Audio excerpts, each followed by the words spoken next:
Bismillahirrahmanirrahim. Assalamualaikum warahmatullahi wabarakatuh. Alhamdulillahirabbil alamin wa bihi nasta'inu ala umuri dunya waddin. Wassalatu wassalamu ala Rasulillah sallallahu alaihi wasallam wa ala alihi wa azwajihi wa dzurriyyatihi wa ahli baitihi ajmain.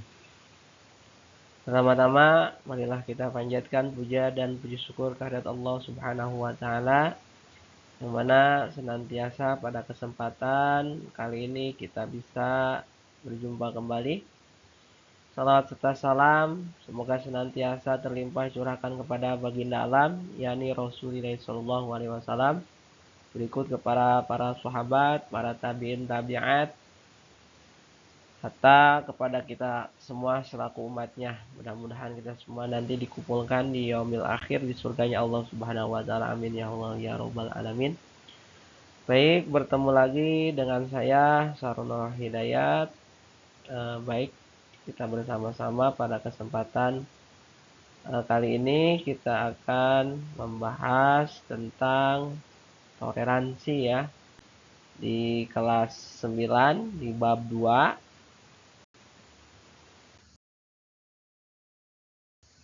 Kita akan membahas tentang toleransi dan menghargai perbedaan. Selanjutnya, tujuan pembelajaran kompetensi dasar 3.2 memahami Quran surat Al-Hujurat ayat 13 tentang toleransi dan menghargai perbedaan dan hadis terkait. Terus untuk keterampilannya KD 4.1.2 menunjukkan hafalan Quran surat Al-Hujurat ayat 13 serta hadis terkait dengan lancar. Tujuan pembelajaran melalui kegiatan literasi, murid mampu mendeskripsikan pengertian toleransi dengan benar. Yang keduanya, melalui literasi dan pengamatan, murid mampu membaca dan mengartikan secara munfarid mufrodat ya, Quran surat Al-Hujurat ayat 13 serta mampu menjelaskan contoh perilaku toleransi dan kedamaian dengan benar. Selanjutnya, melalui pengamatan dan pemahaman, murid mampu menjelaskan kandungan Quran surat Al-Hujurat ayat 13 tentang toleransi dan menghargai perbedaan dengan benar. Yang keempat, tujuan pembelajaran yang keempat, melalui pengamatan dan pemahaman, murid mampu menjelaskan batasan dan fungsi dari toleransi.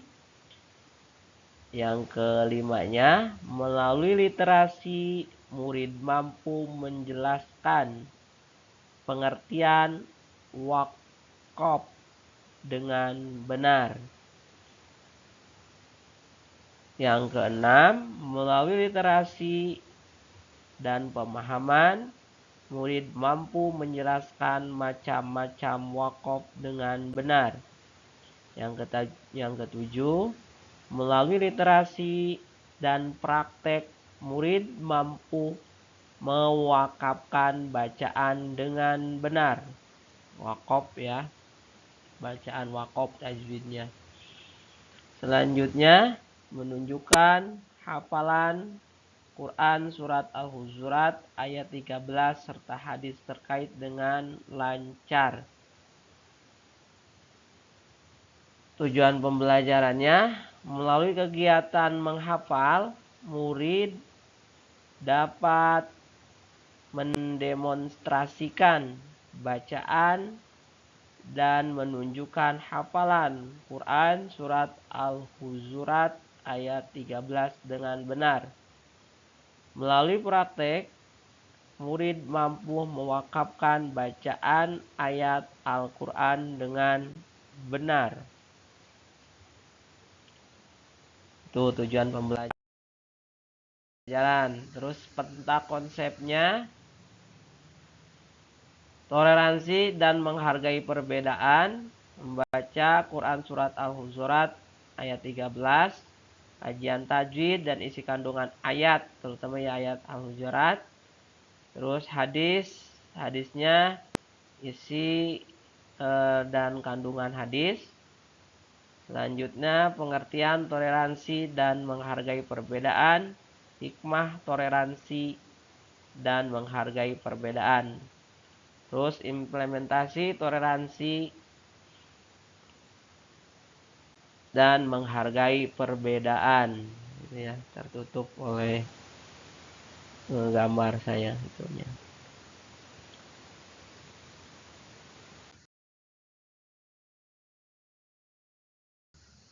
Nah, itu di situ ada gambar, kita amati gambar di situ adalah tentang bergotong royong ya, membuat satu jembatan penyeberangan. Nah, setiap orang harus saling memahami dan menghargai dan menghormati, itulah yang disebut dengan toleransi.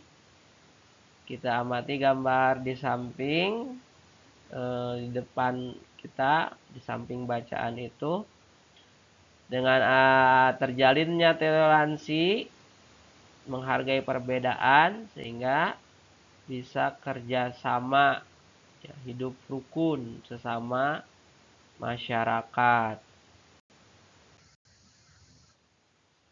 Sekarang kita membaca Quran Surat Al-Hujurat ayat 13 dan hadis riwayat Abu Ya'la dan Ibnu Hibban.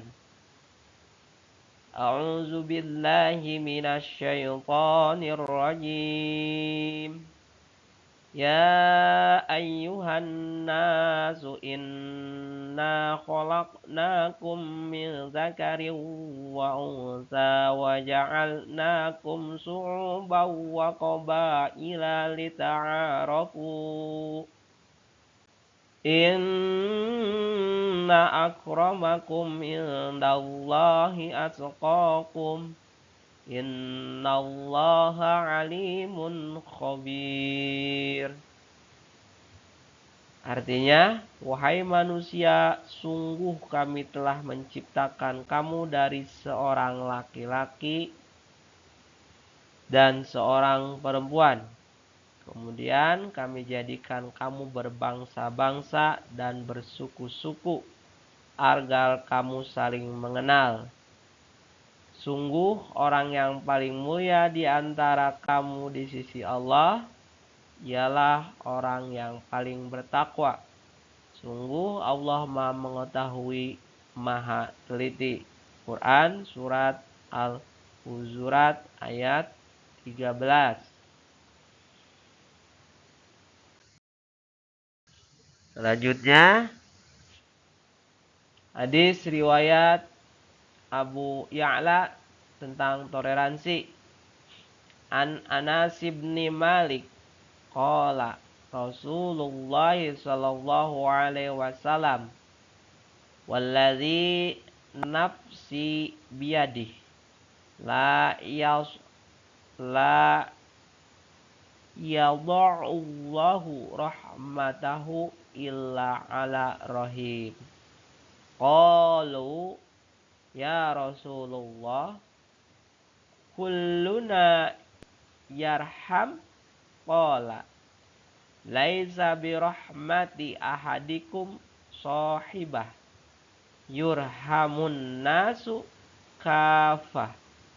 Rawahu Abu Ya'la. Anas bin Malik radhiyallahu anhu berkata, Rasulullah sallallahu alaihi wasallam bersabda, demi Allah, Allah tidaklah meletakkan kasih sayangnya kecuali kepada orang yang menyayang, kepada orang yang penyayang. Mereka para sahabat berkata, "Wahai Rasulullah, setiap orang di antara kami menyayangi."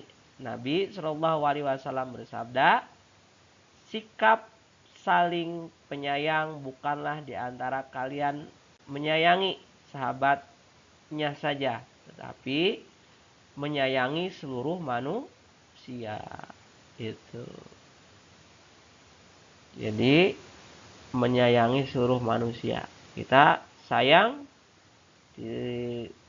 tidak hanya untuk sahabat saja, tapi sayang kepada seluruh manusia. Yarhamun nasu kafah, seluruh manusia. Baik itu manusia yang tidak beriman maupun yang beriman. Muslim maupun non muslim. Itu ya. Itu menyayangi yarhamun nasu kafah. Selanjutnya, hadis riwayat Ibnu Hibban tentang toleransi.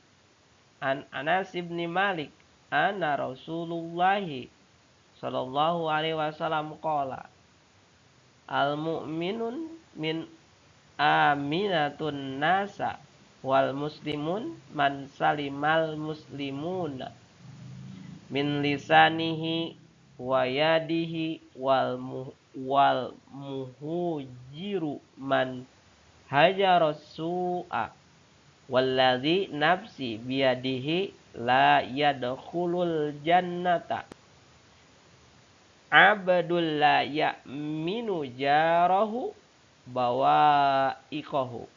Rawahu Ibnu Hibban.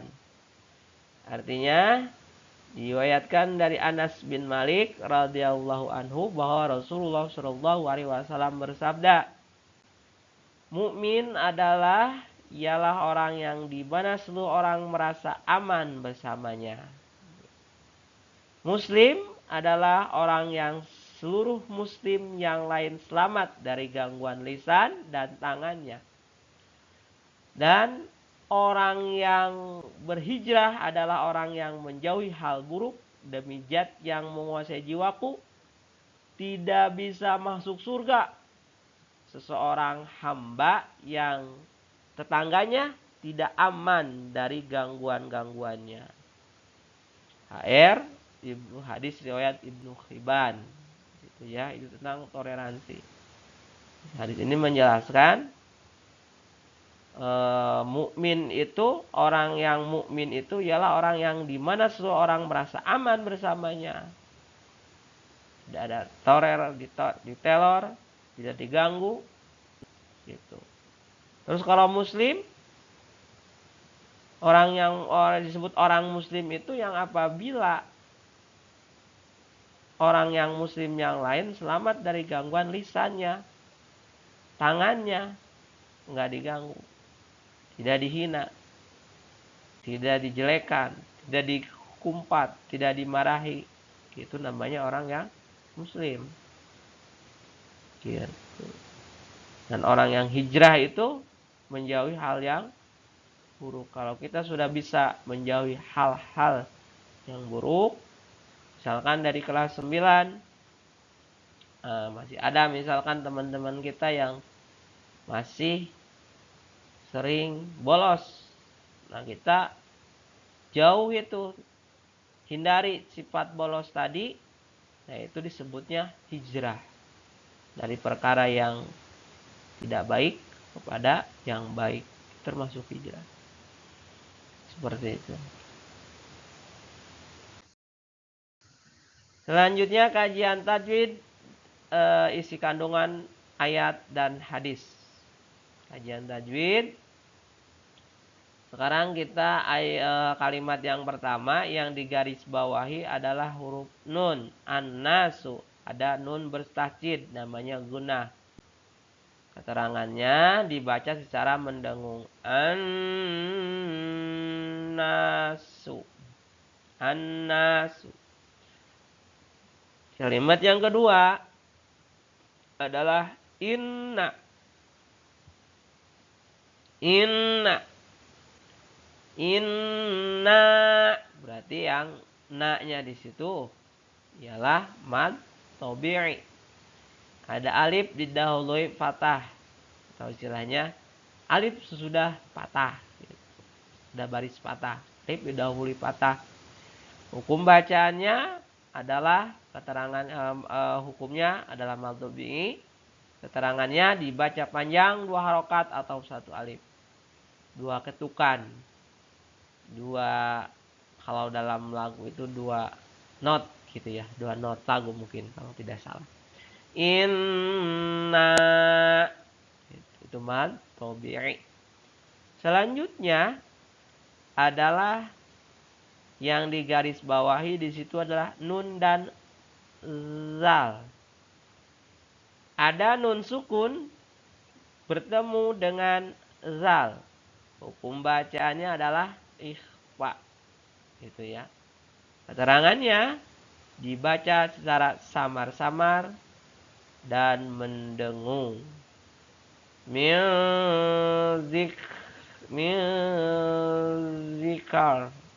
Zikar itu bacaannya ya, atau min zikir. Selanjutnya yang keempat, kalimat yang keempat yang digaris bawahi adalah masih di nun dan sa. Ada nun sukun bertemu dengan sa, masih ikhfa, dibaca secara samar dan mendengung. Kalimat yang kelima yang digaris bawahi adalah mim dan shin. Waja'alnakum su'uba. Ada mim sukun bertemu dengan shin. Hukum bacaannya izhar syafawi, dibaca secara jelas, tegas gitu ya. Mana yang jelasnya, dibaca jelasnya? Mimnya. Huruf atau bacaan mim.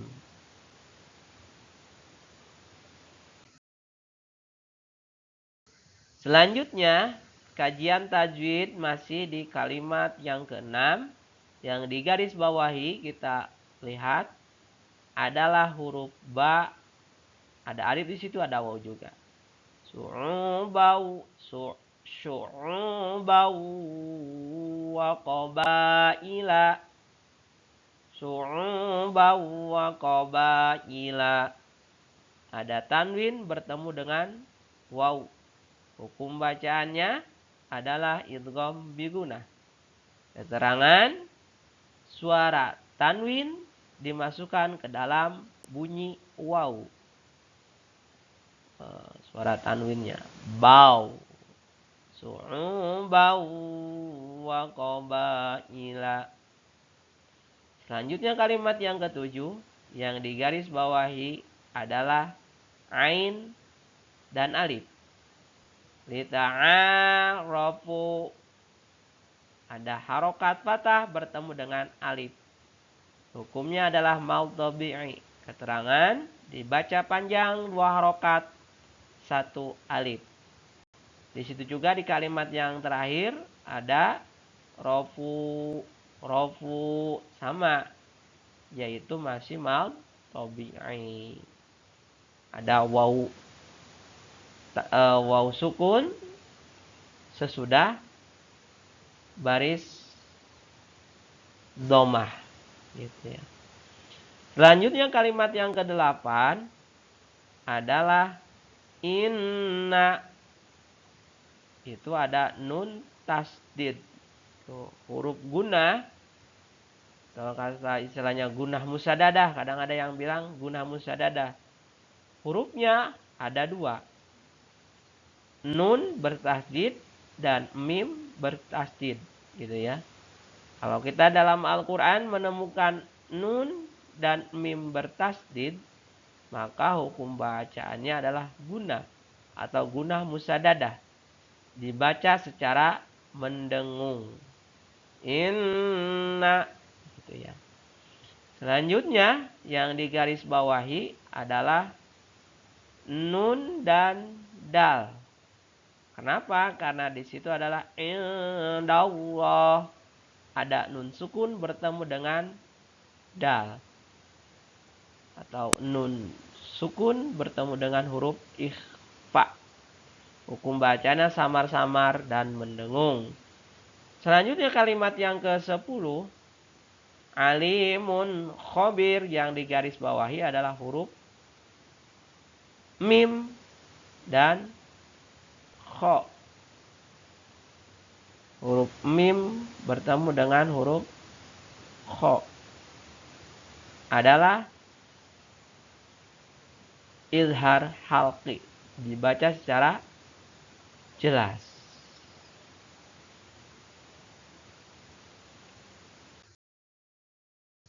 Nah, selanjutnya kandungan surat Al-Hujurat ayat 13. Allah menciptakan manusia berbeda warna kulit, suku, bangsa, dan perbedaan lainnya. Bukan untuk saling merendahkan, namun untuk saling mengenal dan menolong. Perbedaan adalah sunatullah sekaligus ujian untuk menguji kadar ketakwaan manusia. Masih banyak ya, bukan hanya di Indonesia, mungkin di belahan dunia luar sana, dunia masih ada orang yang rasis ya. Mungkin karena perbedaan warna kulit, perbedaan budaya masih ada yang tidak saling menghargai. Agama Islam itu adalah agama yang salah satunya mengajarkan untuk toleransi, saling menghargai perbedaan. Terutama sudah jelas dalam surat Al-Hujurat ayat 13 ini, karena memang sudah dijelaskan Allah menciptakan manusia itu berbeda-beda. Untuk apa? Untuk saling mengenal dan menolong. Ya, bukan untuk saling mencaci, bukan untuk saling merendahkan, tapi untuk saling mengenal. Nanti kalau sama semua, ciptakan manusia sama semua, nggak saling kenal, itu aja. Gitu. Selanjutnya,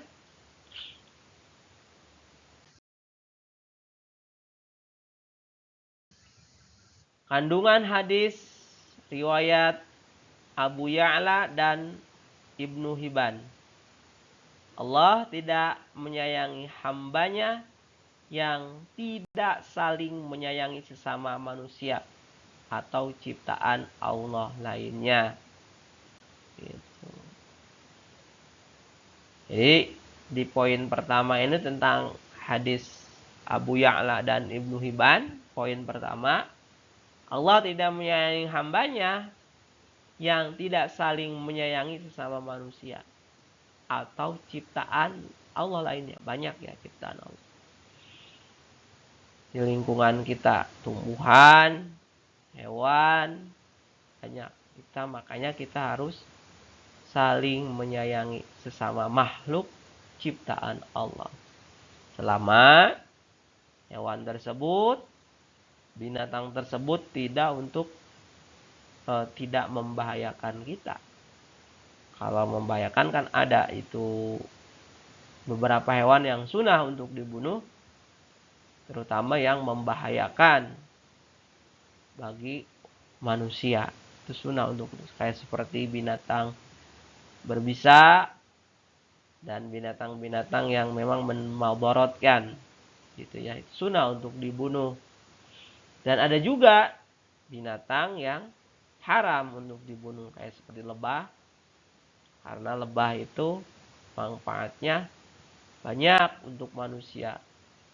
Entah itu madunya, entah untuk penyebrukan bunga ya, buah-buahan. Kayaknya seperti itu. Selanjutnya, poin yang kedua tentang kandungan hadis riwayat Ibnu Ya'la dan Ibnu Hibban. Islam mengajarkan kasih sayang atas sesama tanpa memandang ras, suku, bangsa ataupun agama. Gitu. Ya kan, di poin pertama aja sesama makhluk Allah, ciptaan Allah, kita untuk saling menyayangi.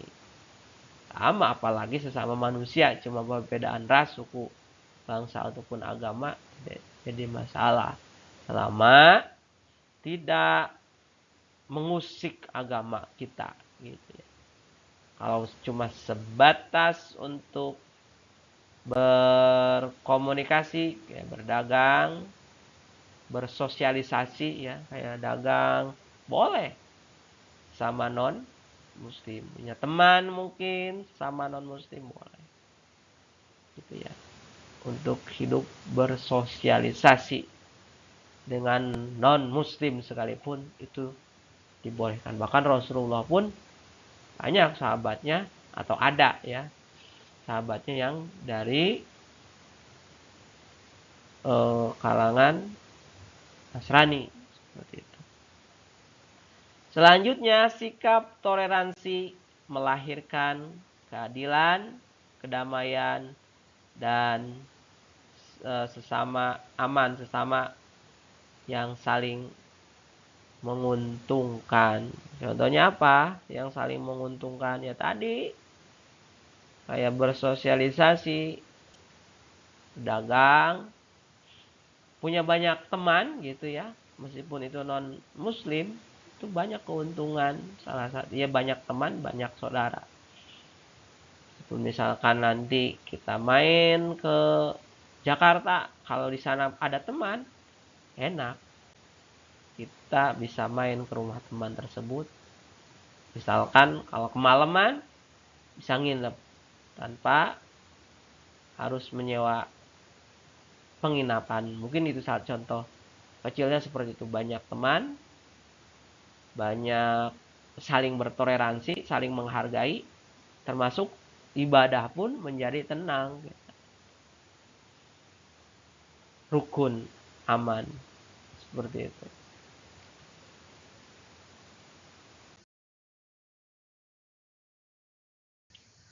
Pengertian toleransi dan menghargai perbedaan.